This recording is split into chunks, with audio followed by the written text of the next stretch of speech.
appearances can be deceptive.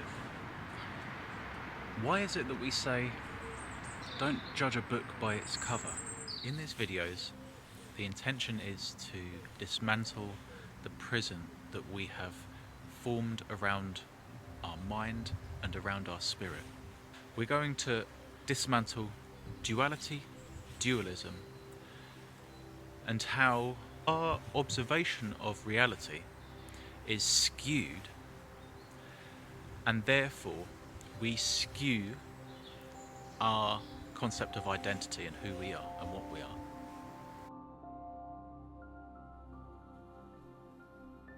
Dualism creates the ego. The very first thing of our identity is our ego saying, I am. We are here. We are.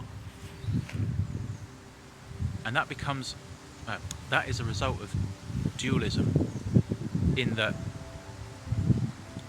the mind differentiated itself from the universe. So internal reality differentiates itself from external reality.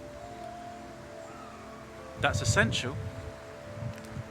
However, the earliest expressions of ego are kind of naked in their offensiveness, right? They are so expressive in the I'm here, I'm gonna be here, I'm gonna make a lot of noise, I'm gonna tell you I'm here, I'm gonna show you I'm here, blah, blah, blah, right?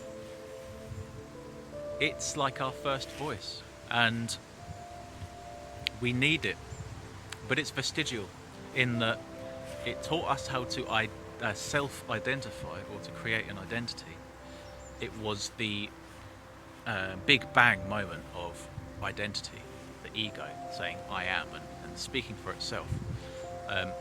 That's in our very sort of earliest years, so 4 years old, and then into 6 and 7 years old, we have this sort of thing where we talk to ourselves. People don't have to, if we're wrong, we don't have to believe that, right? Our voice says, well, they've made us feel bad, and I don't have to feel bad. They can't make me feel bad. Even if I'm wrong, they're wrong for making me feel wrong, and I'm right because I know I'm right. I'm always right. I feel right. I need to feel right in myself. So whatever they say, even if I've done bad, it's irrelevant. And that's the trajectory that ego puts us on from that age onwards, unless we tackle it. So we need to recognize that ego becomes a protector of us. It is our most primal expression of identity, and therefore unavoidable. We can't stop it from existing, stop it from emerging. We wouldn't want to.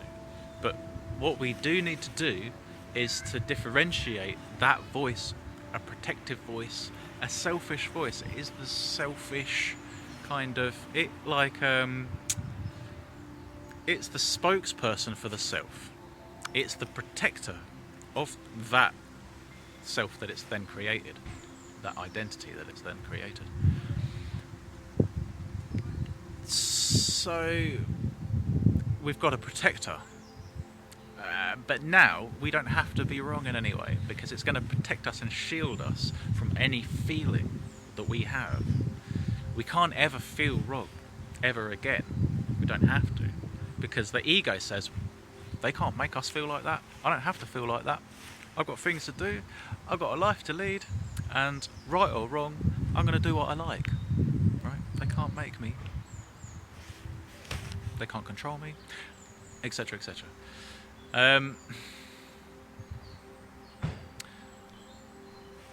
So the ego, dualism creates the ego, and ego creates an us versus them attitude, ultimately. People do this thing where rather than face their own ills or faults, the ego interjects, and you know your philosophies or angle is not ultimately truthful, and that some others is shows yours to be subordinate, and show, you know, and some other is provably, oh yeah, that blows my idea out of the water. What do you do then? Do you admit? Do you say, yeah, you've got a good point, or do you say, I don't have to see that, you know, fuck you because we're at war, right? I never liked you anyway. You know, the ego when the ego is in crisis, we go straight back to the era of when the ego was most active, which is that era that I mentioned, 5, 6, 7 years old, right? Because I mention this all because people don't want to listen to being wrong if they don't feel like they want to feel like being wrong, and that's wrong. And we live in a world where it doesn't matter, you know. I know people in their 80s or 70s, 60s. I know people 40s, all ages, who refuse like children to be wrong. You say to them, you've done this to hurt me, and they say, well, what did you do to hurt me? I said, nothing. You've done something to hurt me. They say, well, I don't have to see it like that. And, you know, and instantly they become adversarial. And so that's a thing.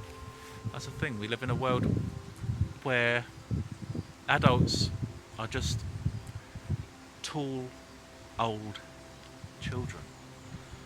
And you can't tell anyone that they're wrong, because they'll become upset. And that feeling of upset stings like you've insulted them. You can't tell anyone they hurt you, because that hurt of being told is enough for them to retaliate.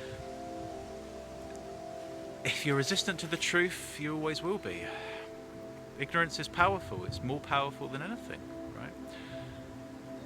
And on that note,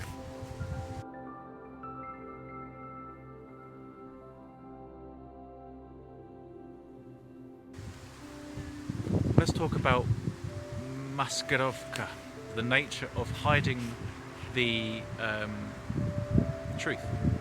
Now, this is inherent in nature. Reality is inherently illusory. There is something beyond life that some people experience. Some people come back from a place. Some people experience heavenly feelings. There's a sense that there is a place beyond this place. Thus, this isn't everything. And if people have gone to that place and found illumination and come back with knowledge, you know, it shows to us that not all knowledge is to be found here. But reality, it hides its truth, just like you hide your truth and I hide mine. We have a mask. There's a reason that all things mask, because there's a vulnerability that all things possess, which if we were to express, we would leave ourselves open to harm. Such is the same with reality, right? Yet all things have the light inside.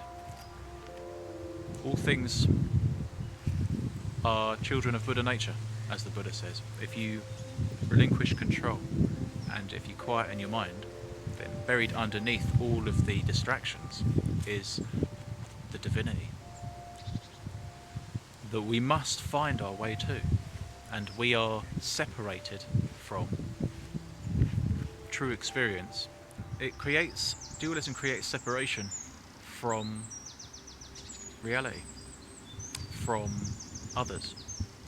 And then we must spend, ego separates us from others, and then we must spend our entire lives finding love again and quietening the ego, which says that we're better than all things and that we don't need to be connected because we are the best thing in the universe.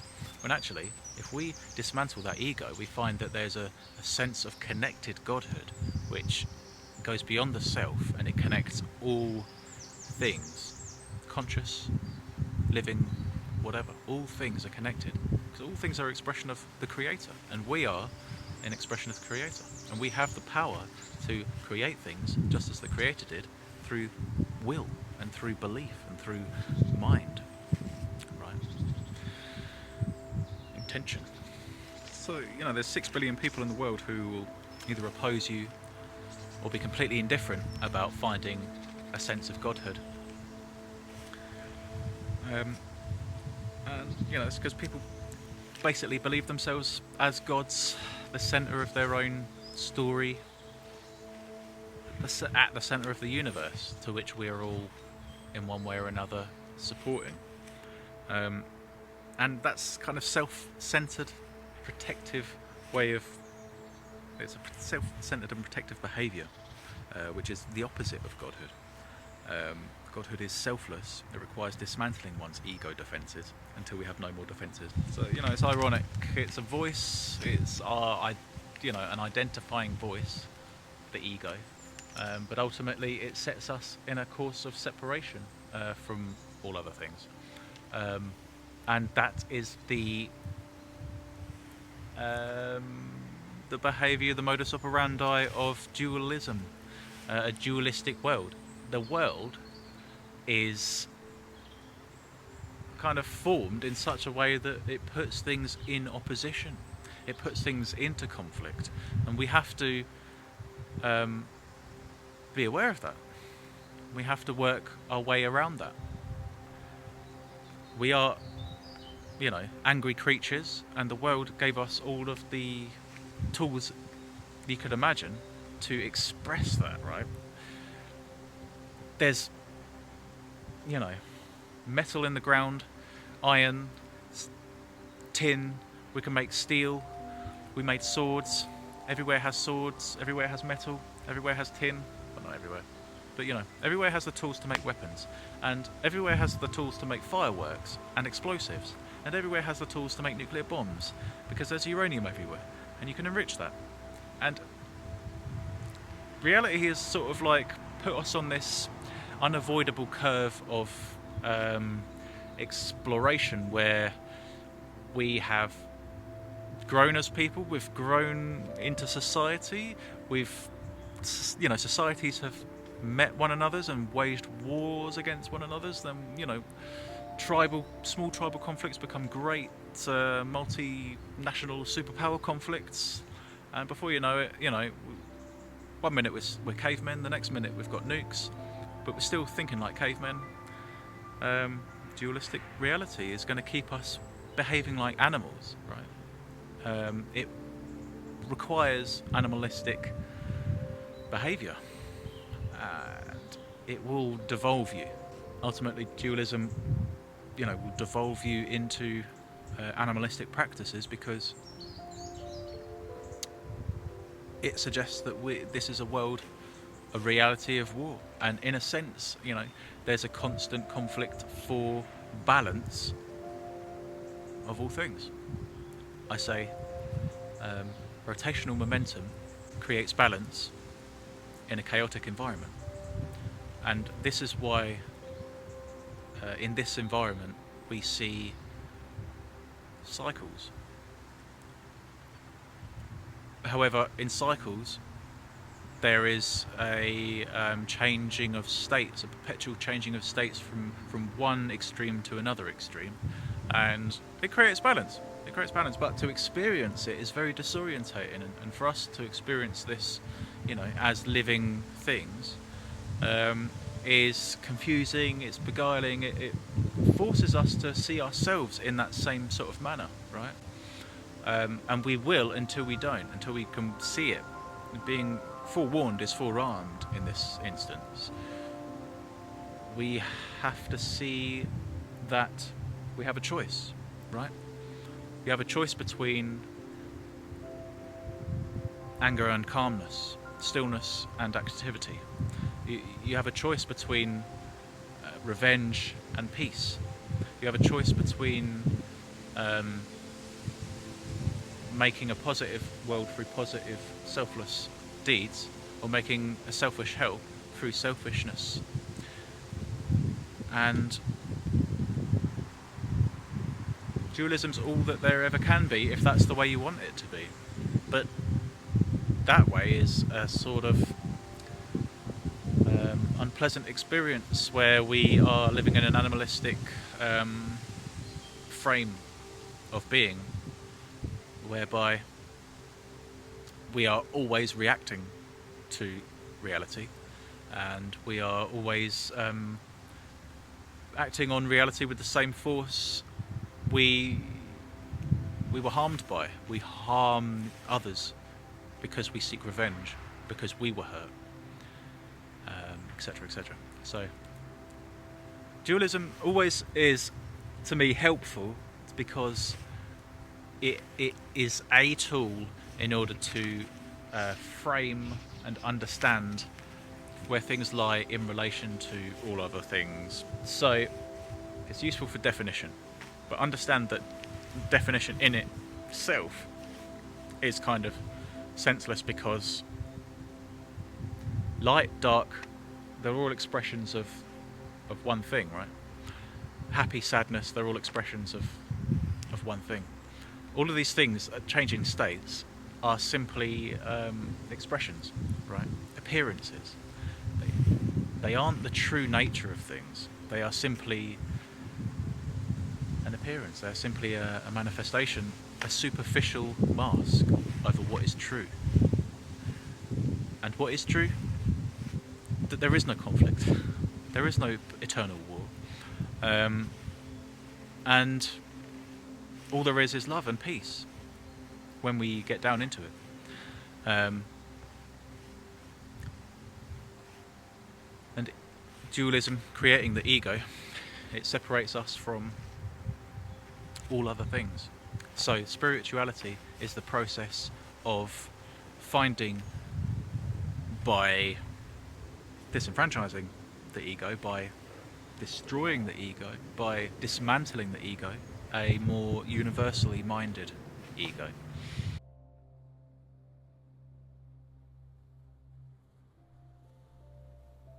Dualism isn't all that there can be. It's created our ego. Our ego creates an us versus them attitude, and that prevents us from growth. When we are opposing all things, like we're at war, then we become defensive. And if we're defensive, we're not happy to be expressive. You can't be expressive if you're defensive. If you're defensive, you end up wearing all black.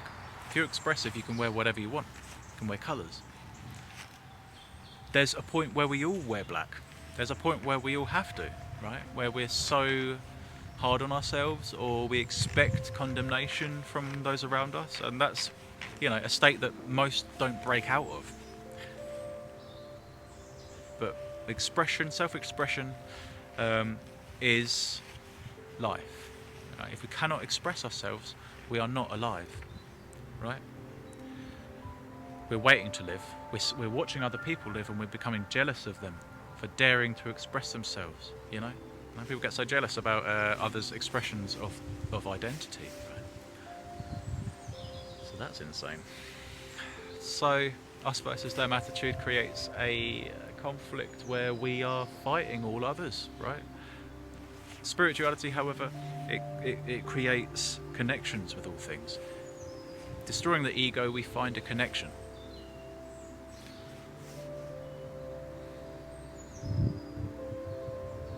A connection to all things, and that's beautiful. That's the beginning of things, When you can love, when all things are family, when all things are kin, when all things, when you have a bursting love for all things, just simply for being and looking cool and, being a part of my experience, I have love for all things, and we should engender that. And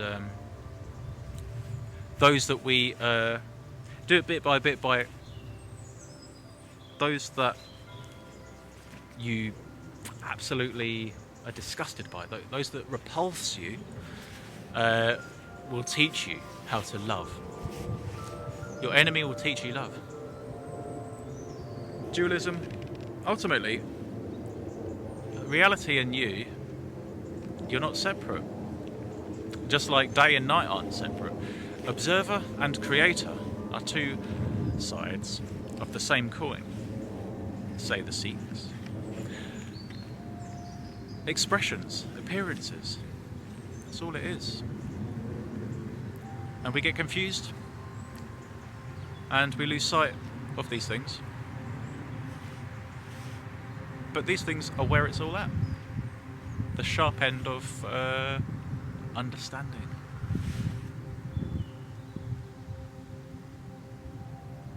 But dualistic thought and the ego don't need you to understand, because you're better. Because it's us versus them, it's you versus them, and our people are better, our family's better, our street's better, we're better. We're the best, so says the ego, and such is created by dualistic reality. So we see things in terms of good and evil, light and dark. Ultimately, in spirituality, it's better to see things in terms of positive and negative, because good and evil often mischaracterized.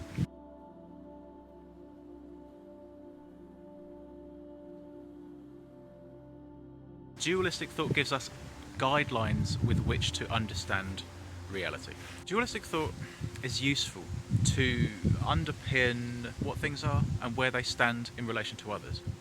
If you can define something's utter opposite, so in all aspects they are not just different but utterly different, the other side of it.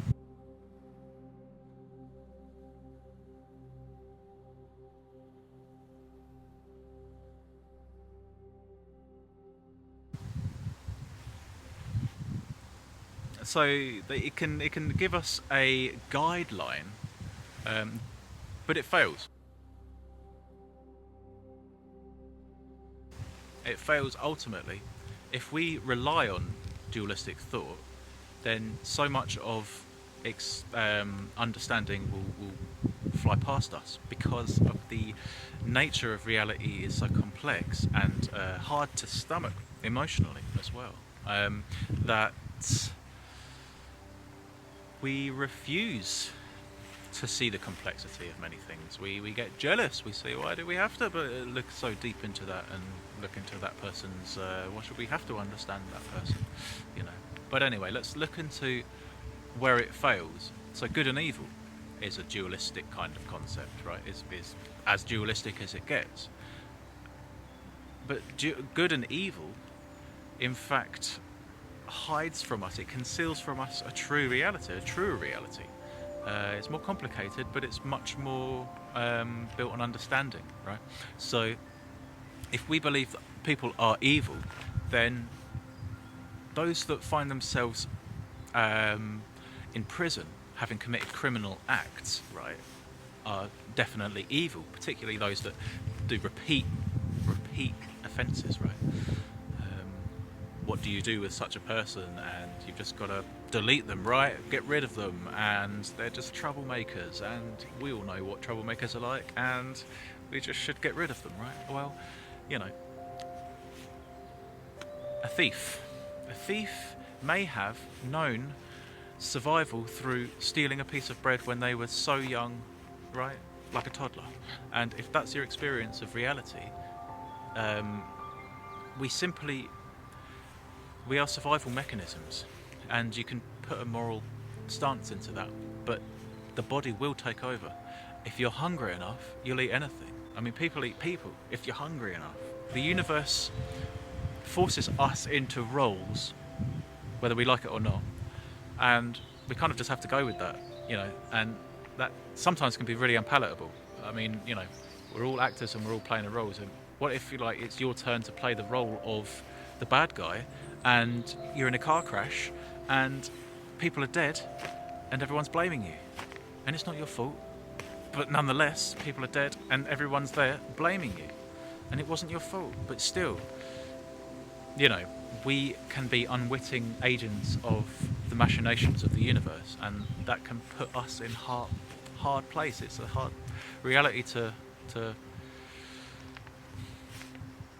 live with, but I think that in knowing that, it can soften the blow. The fact that sometimes the things that happen to us, a man that survives his cargo tanker in the middle of the ocean goes down, and he's the only survivor, and why did I survive and everyone else die?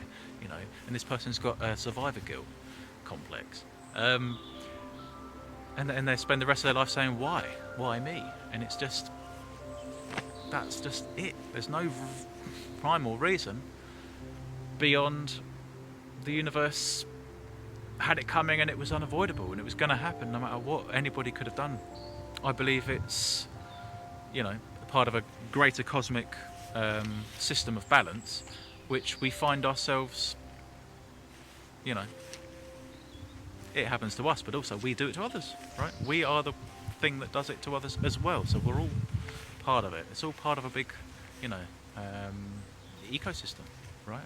We're all like little micro life, microcellular creatures inside of a giant living being, right? Which we can consciously connect with if we open our minds. I just hope that in observing dualism,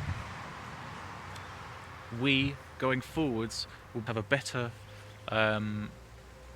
awareness such that we don't imprison ourselves with it. The world that we observe is one of polarity. So north and south poles are two distinct sides of focus of balance of the world. They are the pivots of the world, if you like. North and south, day and night. Our understanding and concept of reality relies upon a perspective on a ball. And there are 6 billion people, all with their own perspectives on said ball, which is interesting. But anyway, dualism and duality forces us to believe that the world is comprised of 2 states which war in a duel. So duality paints a picture that reality is one of warfare, conflict, battle, when there is more to understanding reality than this. It's a physical way of understanding the physical reality, but there's more to existence and experience than physical reality. This is why binary concepts,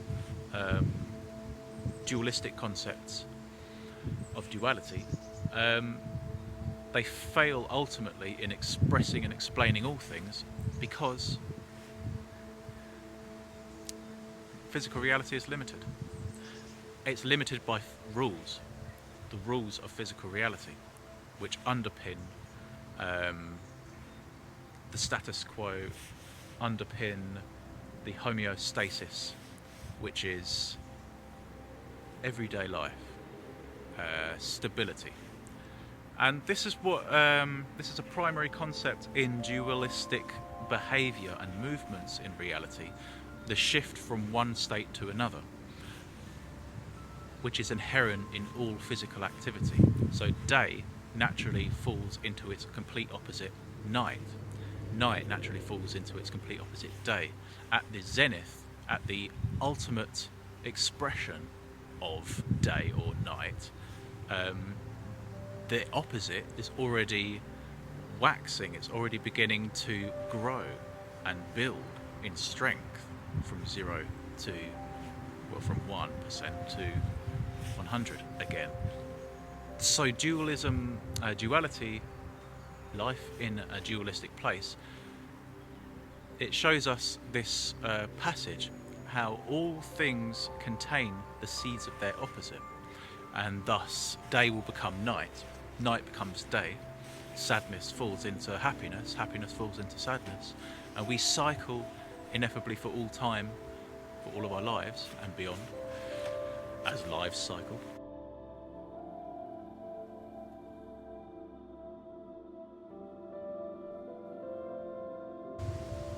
Anyway, when you're able to speak to that voice and say, you're not me, it's about control. Most everything is about control, right? And when people say something to us, we feel like they're controlling us. In fact, in the playground, but going back to that era, formative era, 5 to 7 years old, let's say, in the playground, someone says something to us, it upsets us, and that's why we get funny about mockery, because when someone says something that upsets us, it controls us into sobbing and emotionality and upset, right? It's because we get blown away by the fact that they've just controlled us. They've controlled our emotions in such a way, and that's where the whole playground mockery thing kind of evolves into something greater, whereby we can't face any criticism whatsoever, and we shield ourselves. The ego steps in to shield ourselves from any form of hurt or harm that we can get, and ultimately change. Right? We can't change if we're fighting things, and if we have an adversarial stance to all things. Right? The us versus them mentality that we have, it stifles us, and this is so important for us to kind of get over, right?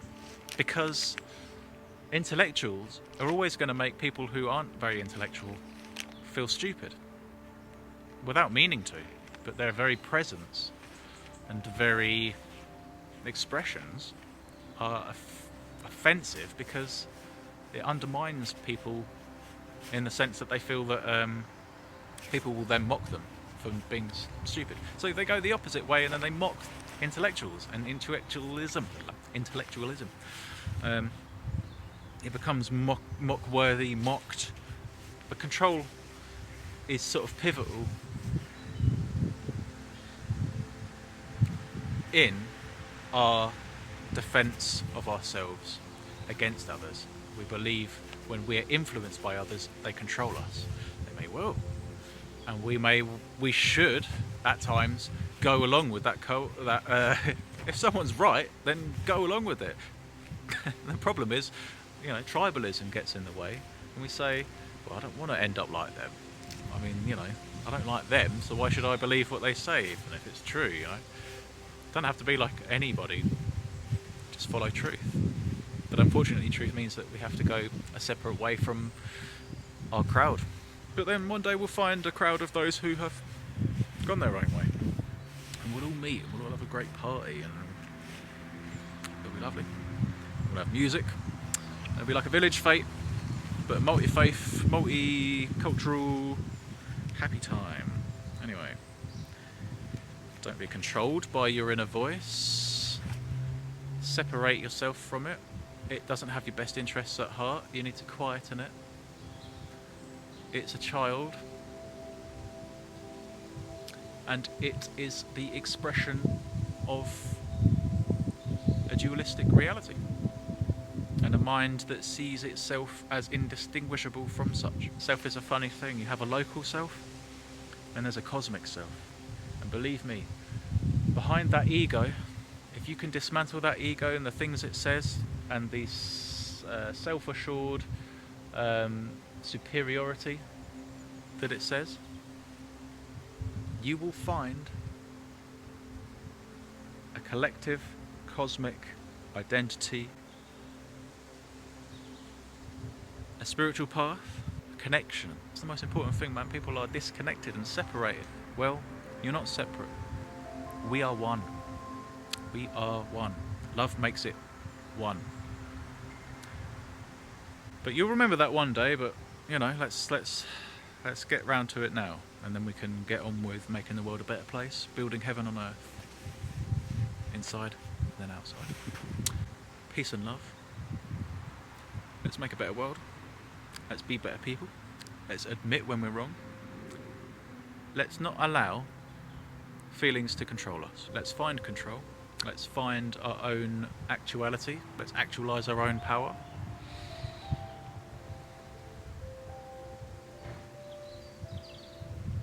Let's find the truth, no matter the cost.